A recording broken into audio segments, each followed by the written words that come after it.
Aquí es que aquí hemos llegado a Artefusión. Un martes más, un martes menos, como dice José. Pero no importa, aquí estamos. Martes a las 6 de la tarde. ¿Qué martes es hoy? 20 de octubre. Qué martes tan bonito. Dicen por ahí que va a empezar la serie de Menudo. Yo espero que empiece por fin. Porque mira que hay mucha gente interesada. Aquí les habla Adriana Pantoja. ¿Y quién me acompaña?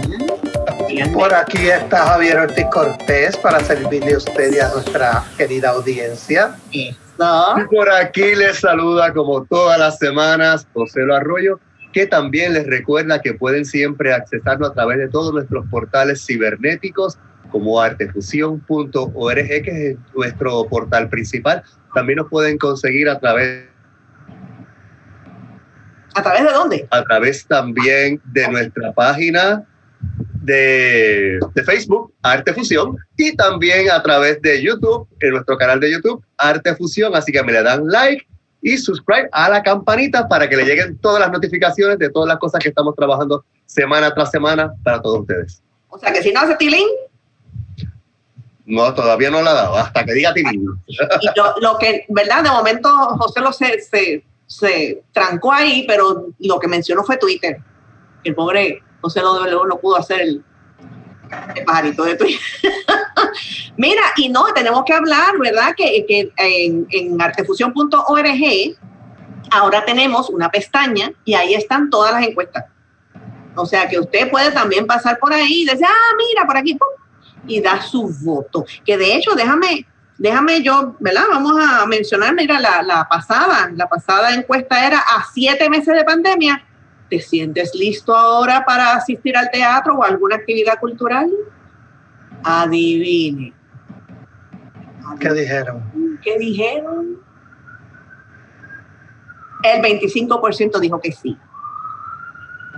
Esa es la capacidad, tienen que ir ese 25%. No, pero ese 25% es la capacidad en la sala experimental de Bellas Artes, por ejemplo, pero las demás ya subieron. Ya subieron a 30, creo. No, subieron a 50. ¿A 50? Sí, y no es esta orden ejecutiva que fue la semana pasada, fue anterior. Estaban en 50. Pero el 75% dijo que no. Oh, Dios. Eso a los productores no le va a caer muy bien. No. Pero depende cómo lo enfoques. Depende cómo lo enfoques, porque si te vas a emprender esta hazaña de producir en estos momentos, óyeme, saber de antemano que no vas a contar con el apoyo es de vital importancia, ¿no? Sí, eso es importante. Sí. Que enterarse ya en la boletería. Exacto. Después cuando ya estás haciendo el trabajo. Pero entonces para esta semana, ¿verdad? Que hay una próxima, pues ya empezó la orden ejecutiva nueva, pero que hay unas próximas aperturas que vienen por ahí. ¿Utilizarías el tren urbano o el transporte público? Yo tengo que usarlo, yo estoy chaval. Bueno, pero tú vas, mira, con tu mascarilla. No, yo voy por todas partes. Por mi mascarilla, déjame enseñarle a Edgardo Cortés, Custom and Fashion Designer. También lo pueden conseguir en Facebook a través de su página, así que busquen, le dan like a la página porque toda la semana está sacando nuevos diseños con nuevos impresos de tela espectaculares, así que para que se mantengan al día y a través del inbox de la misma página se pueden comunicar con él para que puedan entonces ordenar. Y los músicos, mira, la de Chenon, déjame ver si se ve bien. ¿Se ve bien? Ajá, ahí está. La de los músicos. 310-8568. Él tiene de todo, de verdad. Así que, pero pues yo dije, bien, el invitado, ¿verdad? Porque el invitado tiene que ver, mire, con esto. Mira cómo se ríe. Nosotros engalanados aquí con Frankie Miranda. ¡Eso! Gran compañero de nuestras andadas en la universidad, actor, pero ahora está, ¿verdad? Se ha desarrollado y vamos a conversar con él porque tiene una posición muy importante en una institución que sirve a toda la comunidad hispana que se llama Hispanic Federation. Exacto. Así que, pero justo antes de empezar, espérate, un momentito. José Lo W. Santiago. Mira, ve, José, ¿para qué lado es que le va? Ahí mismo, José Arroyo. Nuestro intérprete de lenguaje de señas, como todos los martes, desde hace un montón de martes, porque empiezan este programa, ¿cuántos años ya lleva? Yo creo que vamos para el año 8.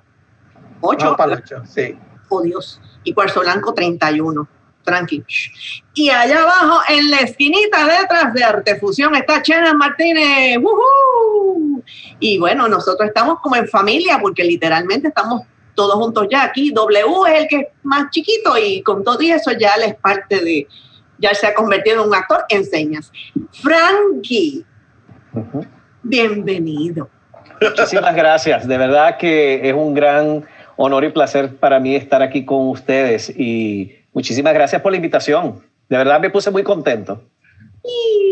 Mira, y nosotros decíamos, bueno, Dios mío, porque ahora es un hombre ocupado, pero mira, también la pandemia nos da esta oportunidad, ¿no? De que no tienes que ni venir para acá, nosotros para allá, o sea, estamos a través de la internet, ay Dios mío, me enredo, con Zoom, a través de artefusión.org.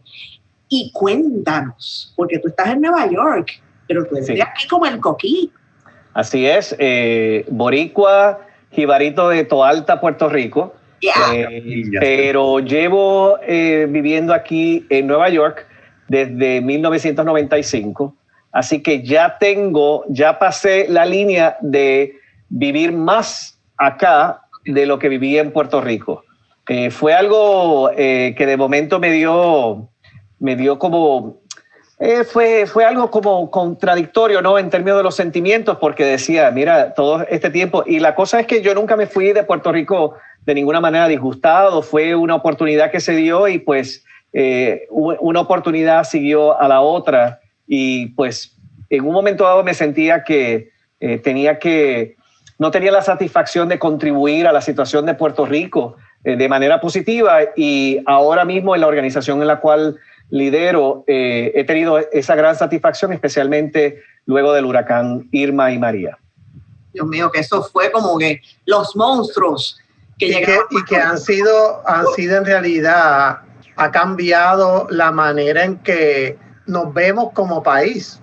De momento nos vemos que todos somos hermanos y hay gente allá, acá, en el mundo entero, y somos una sola tribu, ¿verdad? Los boricuas, es una comunidad. Es algo bien interesante que dice Javier, porque en un momento dado, con la crisis económica en Puerto Rico, se creó una animosidad entre los que se fueron y los que se quedaron. Sí. Y me causaba mucho dolor eso, porque mucha gente se fue porque no tuvo la oportunidad o no tuvo la... nadie se va de su país porque quiere. Es algo que necesitan para ellos mismos o porque la situación los obliga. Y luego de los desastres naturales, vimos como la diáspora puertorriqueña, la que llevaba muchas generaciones aquí, como los que acabábamos de llegar, se unen para ayudar a Puerto Rico. Sí. Y a través de donaciones que iban desde $5 o $10, se han logrado recaudar y se han logrado invertir millones de dólares en Puerto Rico cuando el gobierno federal ha fallado a la responsabilidad que tiene con Puerto Rico. E independientemente de cómo nosotros nos sintamos sobre el estatus de Puerto Rico, la situación es que otras jurisdicciones en los Estados Unidos han recibido ayuda del Congreso y del gobierno federal que Puerto Rico no ha recibido. Y eso, en gran parte, esa lucha de tener paridad y justicia para las personas que viven en Puerto Rico ha sido impulsada en gran parte por la diáspora puertorriqueña. Exacto. Pero antes de ser diáspora, que tú estabas aquí en Puerto Rico, ¿cómo tú llegas a las artes? ¿Cómo tú llegas a decir, ay, esto es lo que me gusta, voy para allá? Vamos a hablar un poquito sobre eso. Pues mira, era muy difícil ser diferente en un pueblito como Toalta, ¿verdad? Yo siempre pues no tenía muchas habilidades para el deporte, yo no era una persona que pasaba desapercibido en el sentido de que yo era diferente, me gustaban las artes, me gustaba dibujar, era un muchachito que pues era víctima de bullying, todo esto, y para mí el gran refugio era pues los estudios y las artes. Okay. Y tomó una maestra, cuando estoy en escuela superior, una maestra se llama Iris Collazo, maestra de español, que me ve y me dice, tú tienes un gran potencial. Fue una persona, una maestra, que saca a este niño, ¿verdad? La importancia del rol de los maestros, ¿no? Sí. Yo tengo dos personas que fueron significativas en mi vida. Una fue mi maestra en tercer grado, que me dijo que yo no era bueno en las matemáticas y eso me ha perseguido por toda mi vida. Y tengo amistades que me dicen, no, pero de la manera en que tú procesas información es como una persona que es buena en matemáticas, pero estoy convencido que soy malo en matemáticas. Y esta maestra que me dice, tú tienes potencial, y existía en Puerto Rico, antes se creó en aquel tiempo un programa experimental, un programa nuevo que se llamaba Teatro Escolar como Recurso Educativo Operacional, Te Creo. Y era como un brazo adicional de Copani, que fue el grupo de baile y de música que se creó para los Panamericanos del 1979. Sí.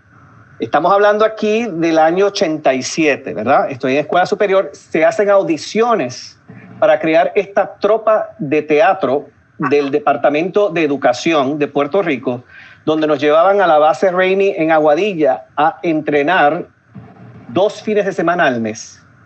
Y así fue que comienzo yo a verdaderamente explorar y poder salir dentro de mi, como diríamos en inglés, en my shell, o de mi cascarón, ¿verdad? La burbuja.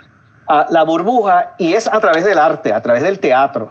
Y entonces llego a la Universidad de Puerto Rico, que también para mí es un momento increíble, donde los conocí a todos ustedes, ¿verdad? Un momento muy importante porque fue el único lugar que yo sentí donde yo podía ser yo mismo y que tenía la libertad de ser quien yo quería ser, ¿verdad?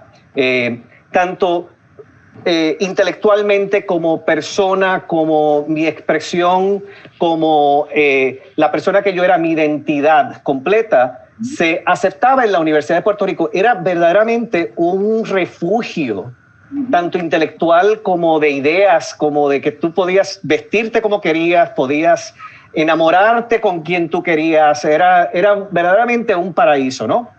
Y ahí, pero resulta ser que yo entré a la Escuela de Ciencias Sociales, y con una concentración en ciencia política, pero entonces seguía yo como que metiéndome al departamento de drama y a mirar y explorar, y entonces ahí fue que tuve yo la oportunidad de ser descubierto por nada más y nada menos que Adriana Pantoja. Así es que comienza entonces mi verdadera entrenamiento y disciplina dentro de las artes teatrales, y fue con una obra que se llama Sombras de Luz. 1991. Así mismo. Tremenda pieza. Una pieza, yo creo que adelantada a la época. Era, qué sé yo, se traía muchas cosas. El montaje era bien dinámico. Y se hicieron relaciones muy lindas. Yo creo que ese elenco nos queríamos muchísimo. Sí, era además que se permitía experimentar con formas y era verdaderamente, a mí me voló la cabeza en ese momento, porque decía todas estas ideas y todo este tipo de personas, y éramos gente de todos los, era básicamente una experiencia inolvidable, y te agradezco muchísimo, Adriana, porque eso marca de ahí en adelante el antes y el después. No, y ahí es que tú dijiste, aquí es que es. Aquí es que es. Después pasó, después de esa obra fue Misterio de la No Lluvia. Misterio de la No Lluvia, una obra que verdaderamente muy adelantada a su época también, ¿verdad? Porque estábamos hablando ya de los cambios climáticos y cómo hablar del impacto ambiental. Y estamos hablando al principio de los 90, estamos hablando 30 años atrás, donde ahora es donde vemos quizás a un poco más claro la crisis mundial y estamos viendo los desastres naturales que han ocurrido en Puerto Rico, las sequías, los fuegos forestales aquí en los Estados Unidos, pero de una manera en donde los niños verdaderamente disfrutaban un musical muy bonito. Mi personaje era Gotito. Gotito 921. 921 y quedaba perdido, me perdía. Entonces teníamos que encontrar por qué era que no llovía. Sí.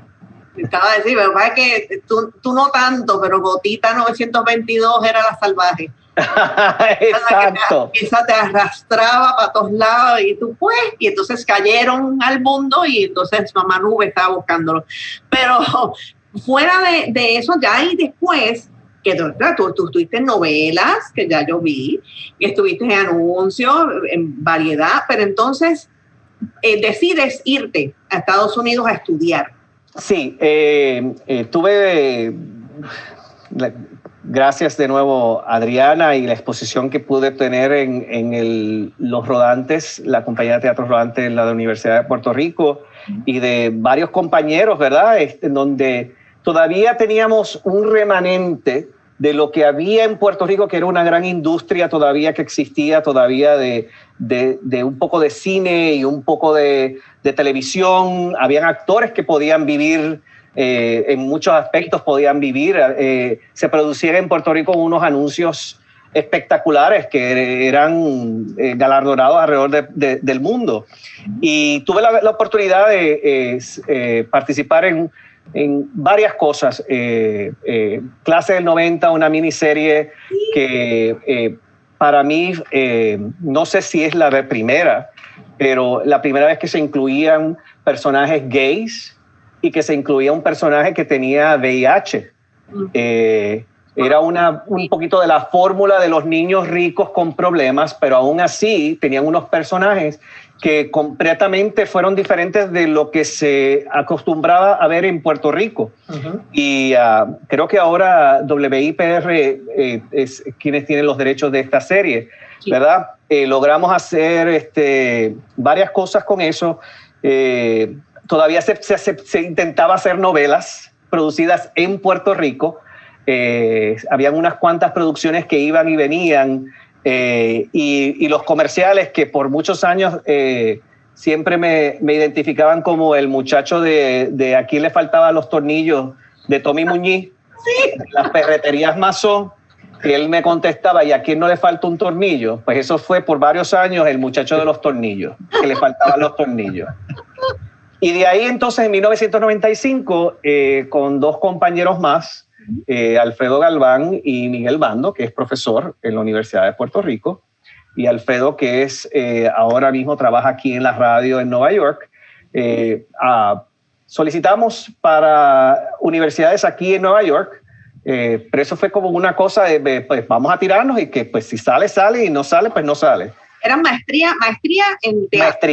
Eran maestrías. ¿En actuación? Pues mira, Alfredo fue aceptado en el programa de Columbia de Dirección, okay. Dirección de teatro. Miguel Bando pues fue diseño de vestuario. Y entonces yo vine para acá a un programa rarísimo que se llama Performance Studies. Y Performance Studies lo que hace es que utiliza las humanidades como una herramienta de estudio social. No vamos a mirar una obra de teatro por su estética o por lo bien representada que está. Lo que nosotros mirábamos en aquel tiempo era qué significa esta obra en esta sociedad, en este contexto y en este tiempo, ¿verdad? Estudiábamos que eso era una reflexión de la sociedad de su momento, pero a la misma vez el programa era multidisciplinario y se estudiaban cosas como, por ejemplo, estudios de género, donde decíamos, tú no naces con una etiqueta en el dedo pequeño del pie, donde dice, naciste con una vagina, vas a cruzar las piernas, vas a vestir rosado y vas a utilizar el pelo largo, firmado Dios. El género es una construcción social y lo que es femenino o masculino significa diferente en diferentes épocas y en diferentes países, sociedades diferentes, ¿verdad? Entonces, eso es parte de la locura del programa en el cual yo fui aceptado, porque entonces mis estudios de ciencias sociales con mis estudios en las humanidades era como una mezcla perfecta. Pero entonces, como ocurre con muchos de los estudiantes cuando venimos para acá, terminó la maestría, me ofrecen el doctorado, para entrar en el doctorado, pero no me ofrecieron ni un bellón. Me quedé sin dinero y ya estaba bastante endeudado porque, pues claro, estábamos sumamente emocionados cuando nos aceptan a estas universidades prestigiosas aquí en los Estados Unidos, pero nadie te cuenta lo caras que son. Claro. Y tú en un momento dado dices, la última la paga el diablo, nos vamos a hacer famosos y nos vamos a hacer ricos y entonces eso se paga fácil. ¿Y todavía estás pagando el préstamo? Pues el préstamo, te digo una cosa, sinceramente, hace como 2 años atrás, me molesté muchísimo con la compañía del pago de los préstamos. Ajá. Y decidí sacar todos mis ahorros y quedarme sin un chucho, nada, y yo los pagué. Porque eso se seguía acumulando. Y yo tenía, el presidente Obama aprobó un programa en el cual si tú dedicas cierto tiempo a una organización sin fines de lucro, a tu trabajo, o trabajas para el gobierno por cierto tiempo, tú tienes la oportunidad de que tus préstamos estudiantiles sean perdonados, sí, o que algún % de ellos se te perdone, se te reduzca la deuda, porque tú has dedicado tu carrera al bien público. Exacto. Pero me parece excelente. Yo creo que todavía está siendo un issue en Estados Unidos, ¿verdad, Frank? Por eso, pero la ley fue aprobada con muchísimas restricciones y, por ejemplo, la consolidación de los préstamos que yo tuve que hacer para hacer solamente un pago y no tener varios préstamos, me di cuenta tarde de que no cualificaba para este programa. Así que yo dije, pues entonces hay que salir de esto y se pagan y que aunque sea de la manera en que sea. Pero eso ocurre muchísimo aquí en los Estados Unidos, ¿verdad? Cuando muchas personas me dicen, me aceptaron me quiero ir a estudiar a una universidad, yo digo, vete donde te paguen todo. Porque las universidades están buscando candidatos latinos, diversidad, mujeres, hombres de diferentes, porque eso las universidades lo utilizan como parte de su perfil. Y yo le digo, aunque sea en el medio de la nada, vete donde te lo paguen todo, porque al final del día eso no hace ningún tipo de diferencia. Lo importante es tener una educación de calidad y no terminar con la deuda más grande de tu vida, en muchos casos, sin tú tener las herramientas necesarias para entender cómo es que funciona el financiamiento de estas universidades. Yo fui a una universidad que es for profit, o sea que es una universidad que no es una organización, ellos si no tienen el dinero suficiente cierran el programa, ¿verdad? Pues es que es muy complicado, ¿no? Entonces ahí cuando termino eso, empiezo a trabajar en diferentes cosas, hice teatro por acá y de momento dije, bueno, pues hay que pagar la renta o hay que devolverse, ¿no? Regresarse a Puerto Rico. Y entonces, por mi experiencia trabajando con organizaciones sin fines de lucro, comienzo por primera vez a trabajar entonces con esta organización con la cual estoy ahora. Por primera vez me dieron una oportunidad en la Hispanic Federation en 1998 para trabajar con un programa donde se le ofrecían subvenciones pequeñas a organizaciones que eran menos formales, como asociación de la gente que vive en los residenciales o pequeñas ligas o batuteras. Eran programas donde se tenían gran valor para la comunidad, pero que no tenían la estructura para solicitar subvenciones un poco más serias. Y ese era el programa al cual yo comencé a trabajar en el 1998. O sea, que caíste en Hispanic Federation. Y ahí caí ahí y luego me fui y después regresé y me fui y regresé. Bueno. Porque hice 2 campañas políticas, trabajé como secretario de prensa para la campaña de Hillary Clinton cuando corre por primera vez para el Senado, cuando era de primera dama a correr para el Senado representando a Nueva York. Necesitaban a alguien que pudiera coordinar entrevistas con la prensa hispana. Entonces me contratan y fue el trabajo más fácil de mi vida. porque el candidato republicano que estaba corriendo en contra de ella no tenía ningún interés en hablarle a los latinos. En aquel tiempo los latinos, al principio del 2000, al final de los 90, al principio del 2000, todavía nadie quería saber del voto latino. No les interesaba, era algo que no consideraban importante. Y mi trabajo era llamar a cualquier periódico, a cualquier estación de radio y dicen, ¿quieren hablar con la primera dama? Y me decían, ¿cuándo?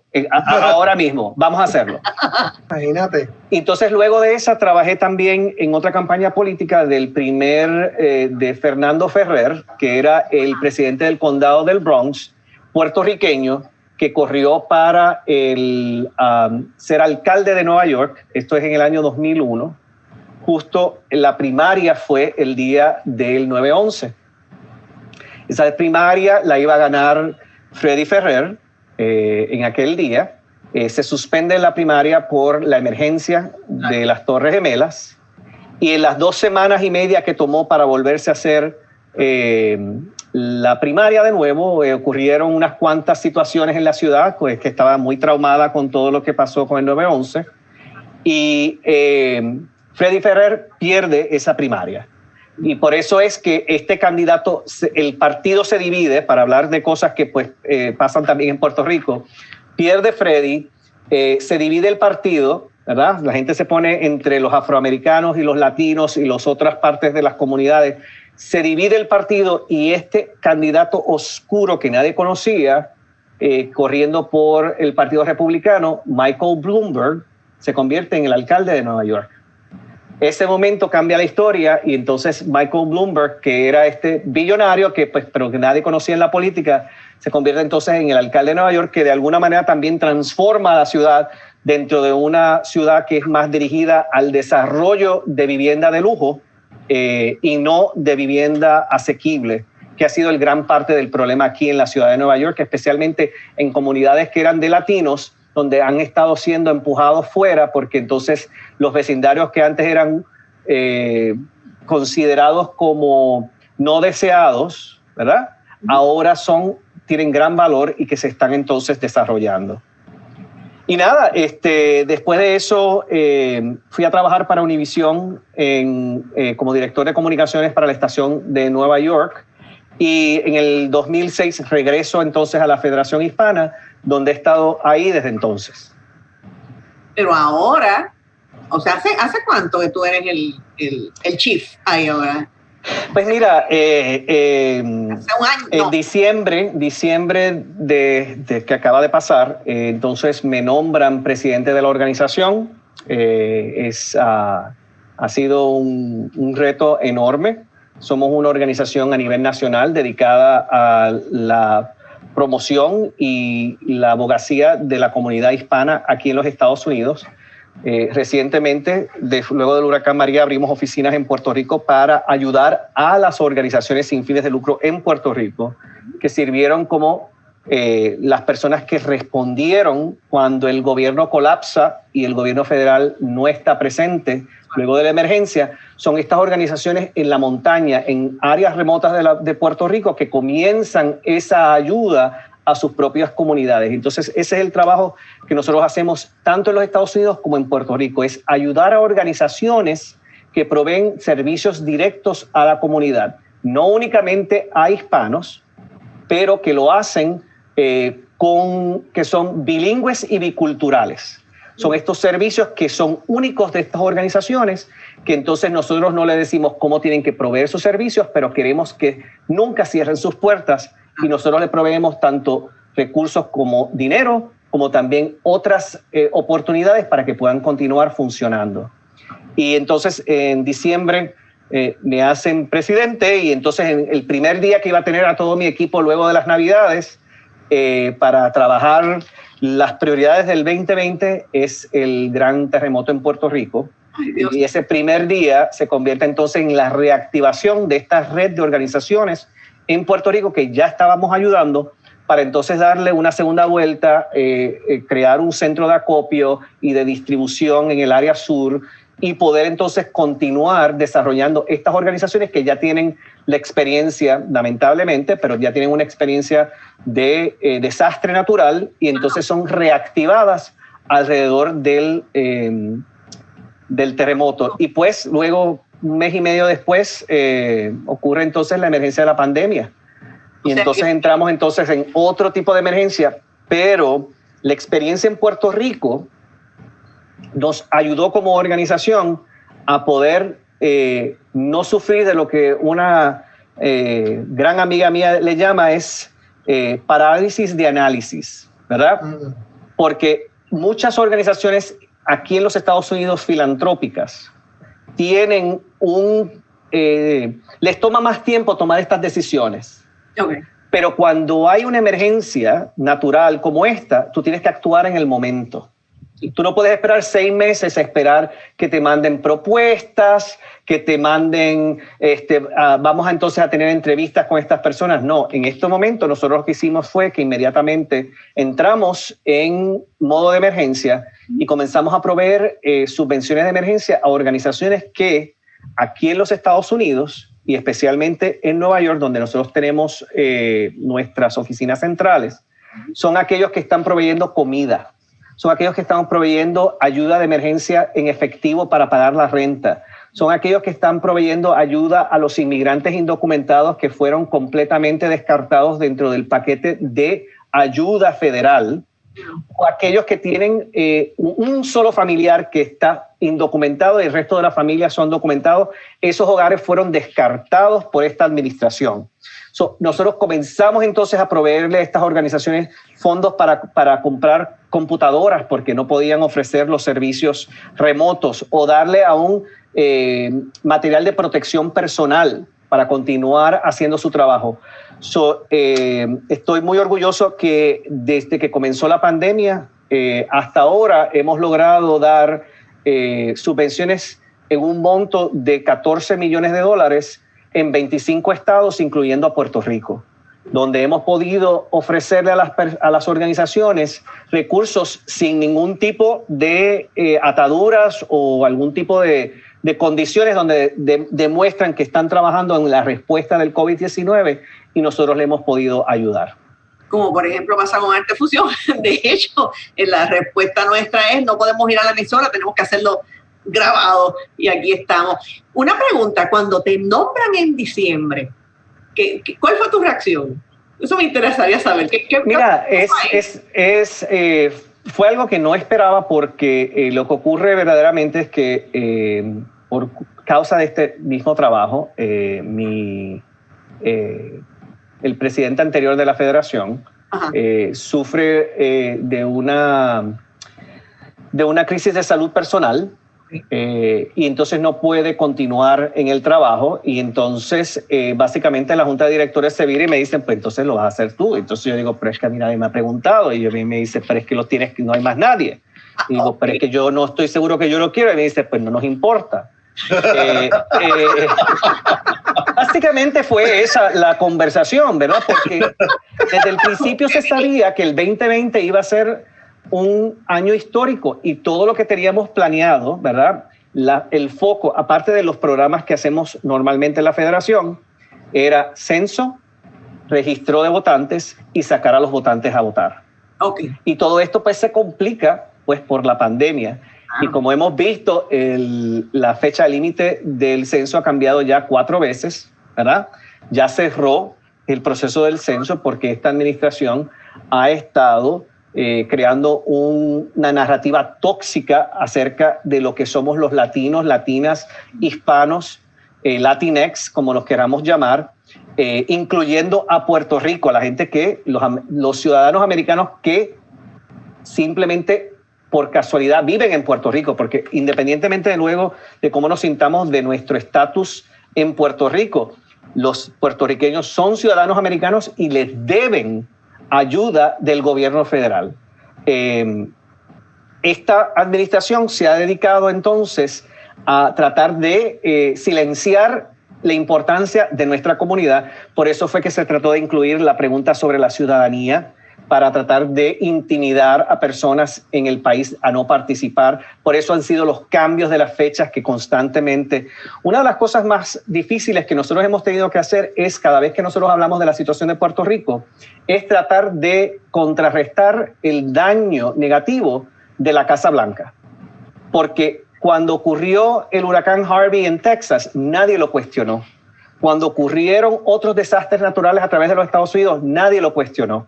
Cuando ocurrieron otros desastres donde fueron, por ejemplo, en Haití, terremoto de Haití, nadie lo cuestionó.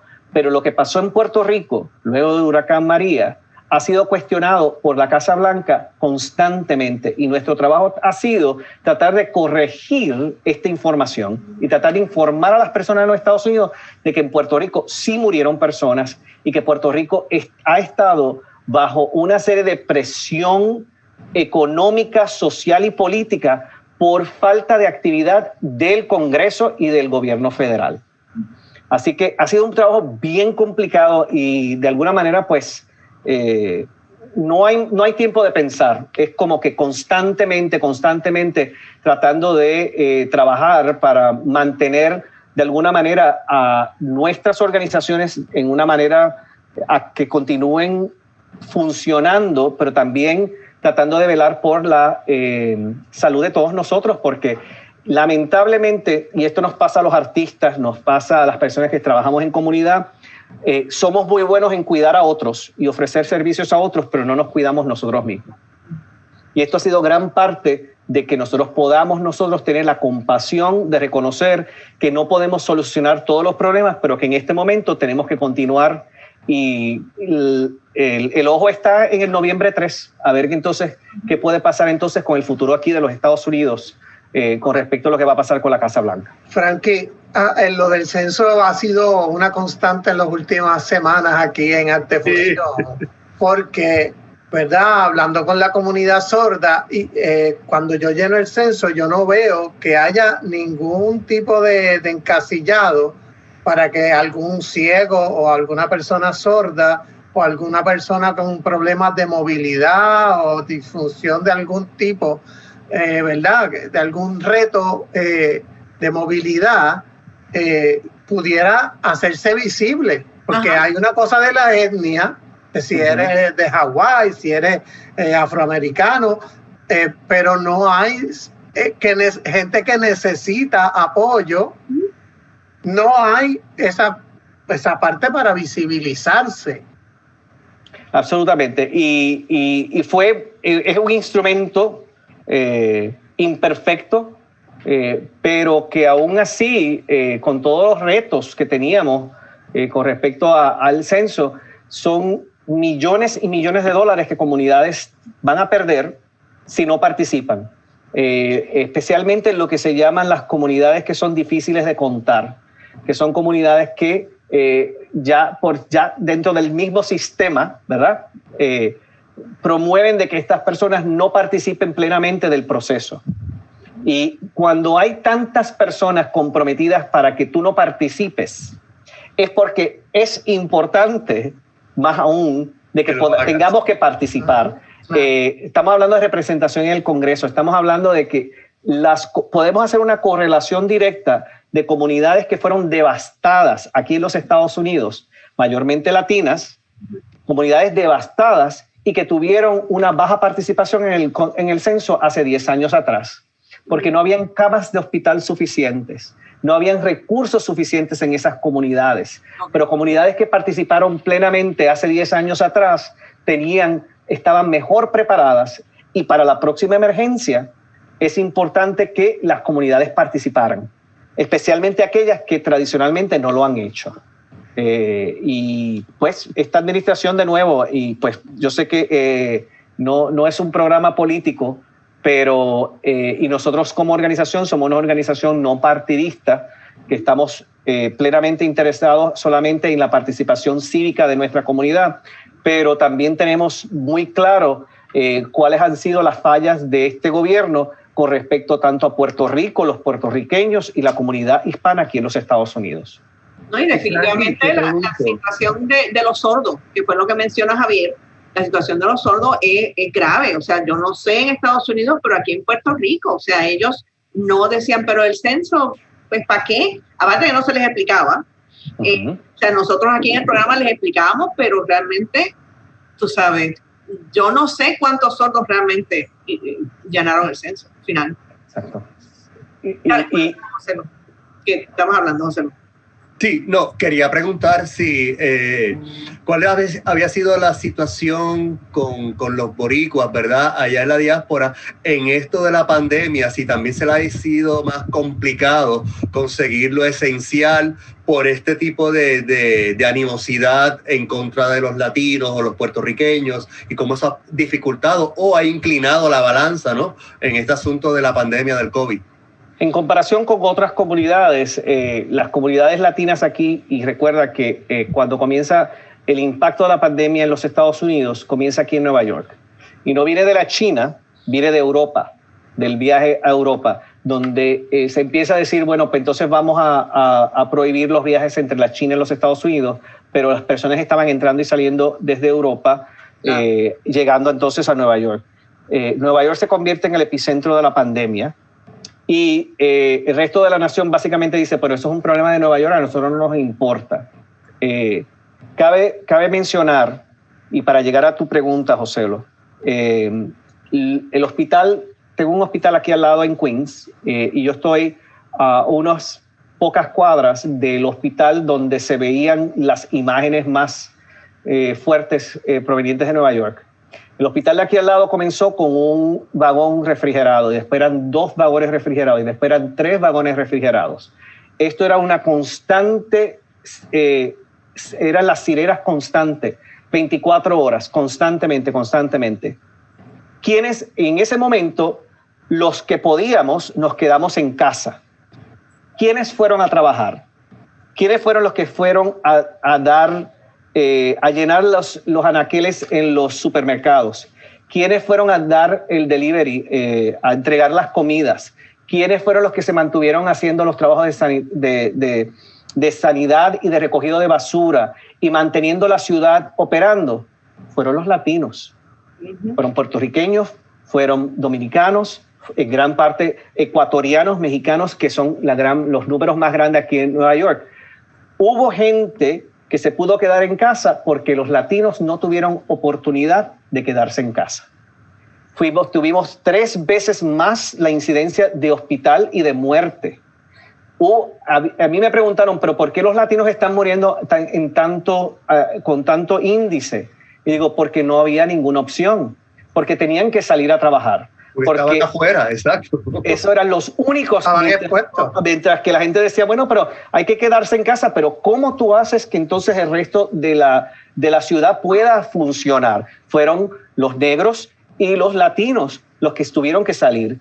Y otra cosa también que fue sumamente triste, se implementa aquí en los Estados Unidos una nueva orden que básicamente dice que si tú eres indocumentado en los Estados Unidos y tú accesas cualquier servicio público, eso va a ser utilizado en tu contra a la hora de tú tratar de ajustar tu estatus. Eso es lo que se llama el public charge. Se quiere evitar más y más que los indocumentados sean una carga para la sociedad en los Estados Unidos.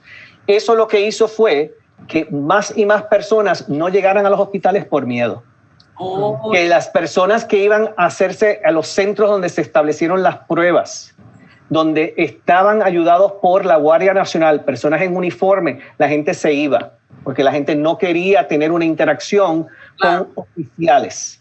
Y eso creó que aún más el impacto fuera más grande, porque por esa cuestión donde se dice que los latinos, y al final del día no importa si tú eres puertorriqueño o eres mexicano o eres de cualquier lugar, todo el mundo te ve de la misma manera. Tú eres brown, tú tienes un acento, tú no eres de aquí, porque cuántas veces me dicen, a mí me han dicho, go back to your country, que me regrese a mi país. Yo digo, pero es que yo soy parte de los Estados Unidos, ¿verdad? Al final del día, eso afecta cuando un presidente de los Estados Unidos dice que los latinos son personas que son violadores y que son narcotraficantes. Eso es lo que crea entonces una impresión con el resto de la sociedad, que cuando vienen momentos de pandemia y tú lo que necesitas es la cooperación de todos los habitantes de una zona, entonces tienes esas áreas donde son más afectadas.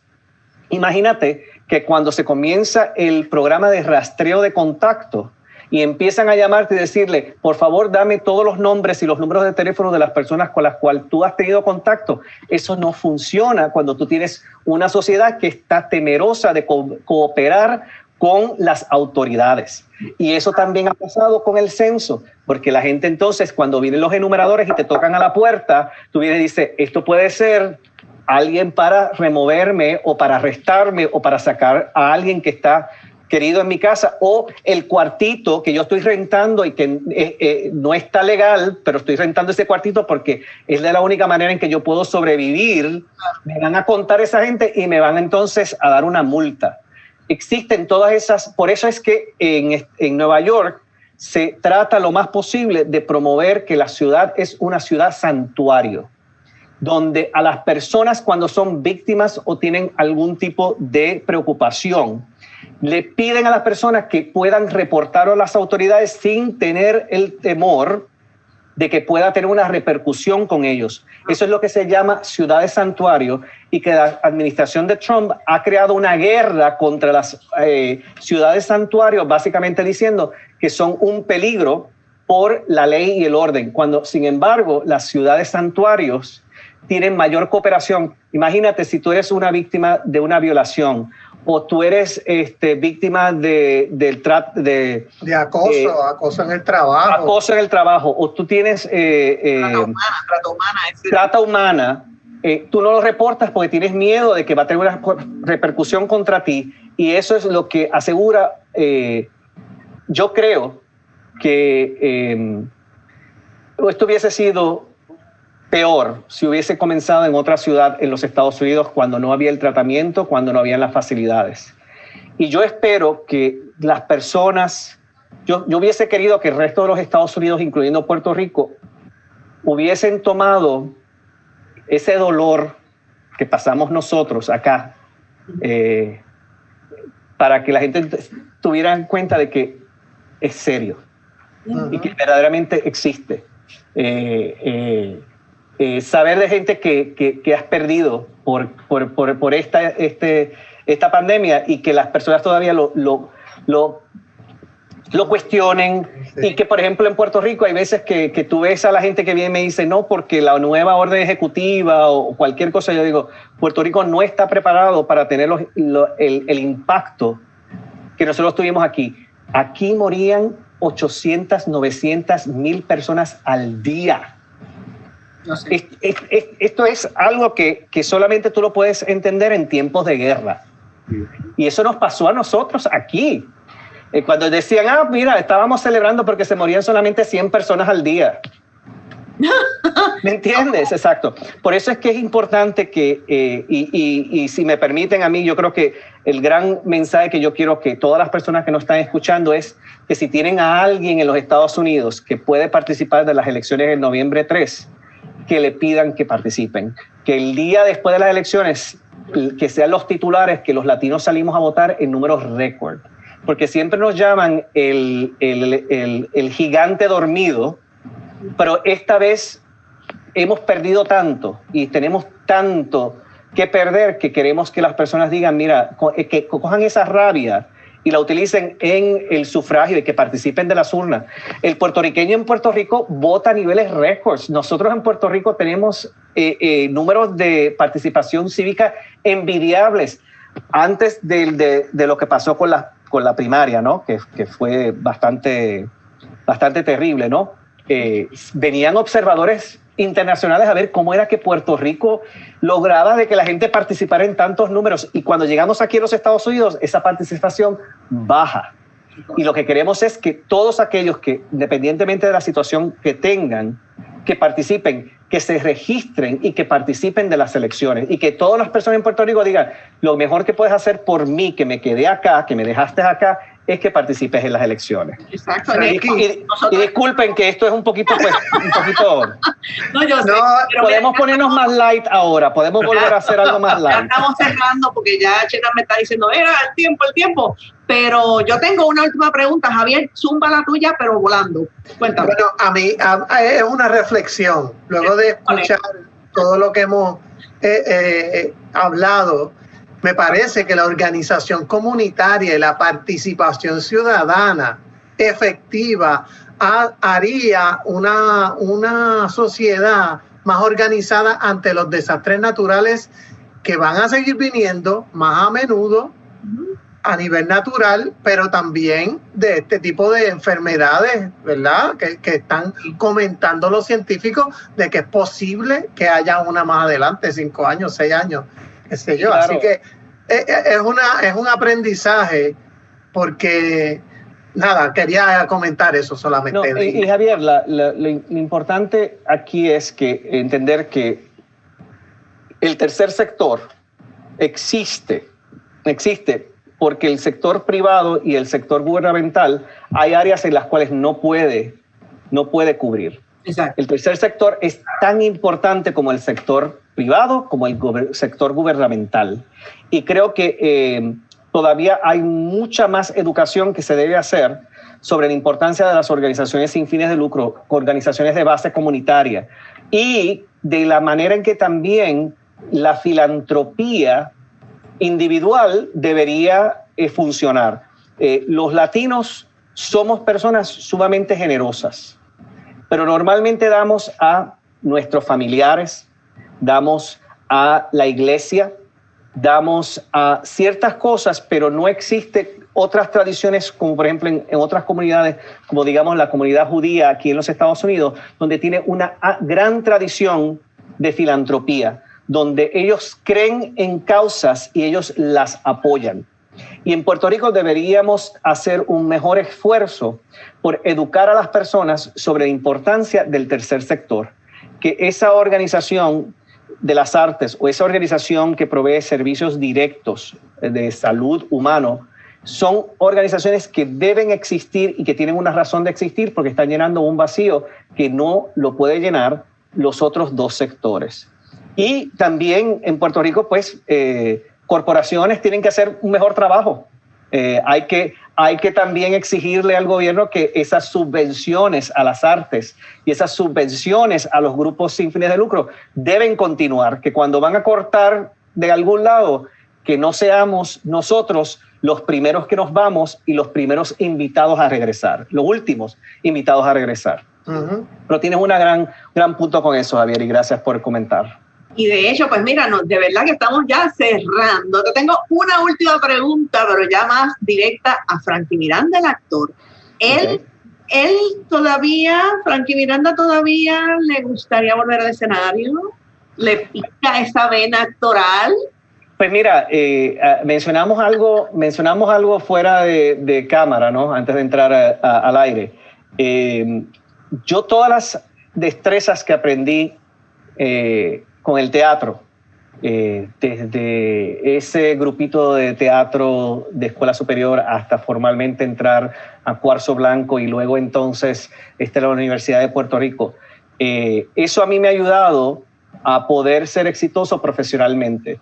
Ese trabajo de mesa, ese trabajo del ensayo, de que nunca tenemos que estar morcillando y haciendo las cosas a última hora, que tenemos que prepararnos, que hay una disciplina. Todo eso que yo aprendí, eso se ha traducido en destrezas que las personas me dicen, pero ¿cómo es que tú puedes pensar o estás previendo esto que va a ocurrir o cómo hacemos esto de manera exitosa? Yo digo, todo es teatro. Las artes a mí me ayudaron a formarme y yo creo que cuando me paro en una conferencia de prensa para abogar por los derechos de los puertorriqueños aquí en los Estados Unidos, estoy actuando, porque estoy en un personaje y yo entro en ese personaje y yo me ensayo y yo busco mi libreto y yo tengo que decir esto para cuando me van a hacer preguntas difíciles, ya yo estoy ensayando esto en mi mente y con un equipo para saber, esto todo es teatro. Así que de alguna manera el el poder hacer este trabajo de una manera efectiva y que las personas digan, bueno, pero se siente tan natural, lo hiciste, fuiste a la televisión, o hiciste esta conferencia de prensa. Increíble. Es todo esto. Por dentro me estoy muriendo de los nervios, pero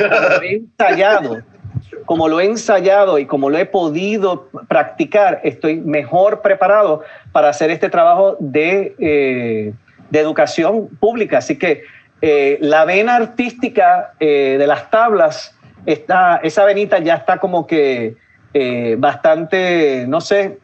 nutrida. Aunque te digo una cosa, en mis mejores recuerdos siempre son, y los más queridos son, cuando teníamos ese trabajo y podíamos nosotros entrar a escena, estar en las tablas y poder hacer ese trabajo maravilloso y que el público, sentir entonces esa satisfacción del público. Así que quizás cuando las cosas sean un poquito más tranquilas, quizás a mí me parece, aquí te aplaudimos, mira. A mí me parece que Frankie está ahora como una gota de agua, pero está fluyendo en otros mares y océanos que le hacen bien a la humanidad. Fue el gotito 921. 921. Pero de verdad se perdió. Él está bien ubicado. Pero de nuevo, finalmente, a todas aquellas personas que digan, mira, educación en las artes, pues no vale la pena, ¿qué vas a hacer con eso? Eso nunca va a dar nada. Se sorprenderían de todas las cosas que muchas personas que estudiaron quizás esto que yo estoy haciendo y se sienten menos preparadas porque no tuvieron esa preparación en las artes. Música, como ayuda a las personas a poder analizar cómo son mejores en sus matemáticas, cómo todo lo que nosotros hacemos en las artes se traduce entonces en mejores profesionales en cualquier campo. Así que nada, muchísimas gracias, Adriana, una vez más, por esa gran oportunidad y por creer en mí hace 29 años atrás. Wow, qué fuerte. Okay. Éramos muy jóvenes. Éramos niños. Mira, pues nada, nosotros le damos las gracias no tan solo por estar aquí con nosotros, sino también toda esa labor que estás haciendo, que sería, a mí me sale la palabra en inglés ahora mismo, advocacy, sería, ¿cómo sería en español? Abogacía. Okay. Abogacía no tan solo por los puertorriqueños, sino por los latinos. Esa es la labor tuya. Cuando te dijeron, tú, ponte ahí. El destino te dice, o sea, te da la oportunidad en el momento preciso. Así que ese era tu momento, es tu momento y disfrútalo porque es difícil, pero mira, tú lo puedes hacer. Así muchísimas que, gracias. Gracias, mucho éxito y aquí nosotros nos vemos y nos vamos, pero antes de irnos, mira, el Ruchelo, mira. By Joselo Arroyo. ¿Dónde queda Joselo? Acá.